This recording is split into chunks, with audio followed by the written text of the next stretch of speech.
Now, a discounted gift trust has aims of giving away capital, but you still benefit from it.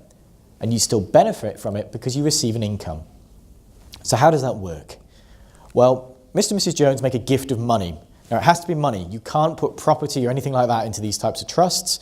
So we're putting money into this trust. This money itself is then put into a trust box, which is the discounted gift trust. That is then in turn will purchase an investment bond.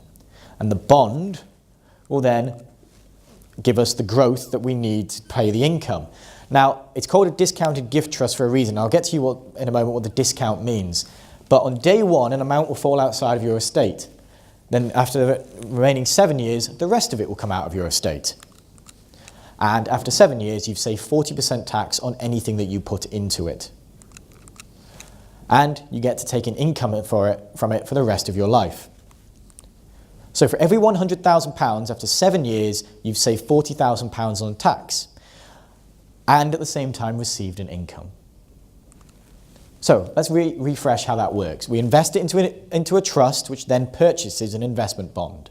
We select an income of, these are just the regular numbers we choose, but you can choose more or less, of 2.55 or 7.5%. That is then fixed for the rest of your life.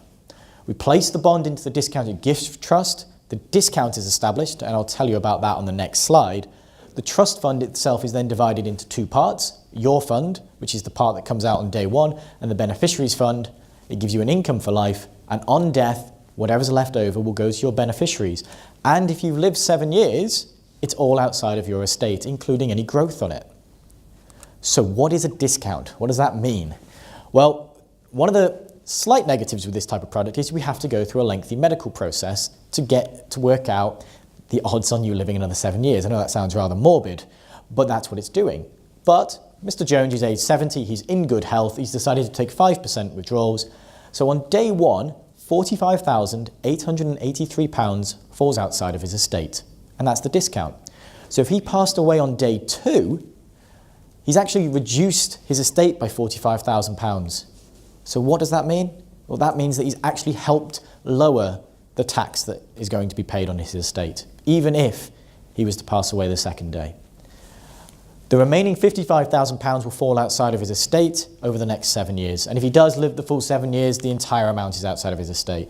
So these types of products are fine, especially if you're happy to give away the capital, receive an income, and at the same time, maybe are slightly concerned that you won't live the full 7 years, because at least you're solving a part of the problem at outset.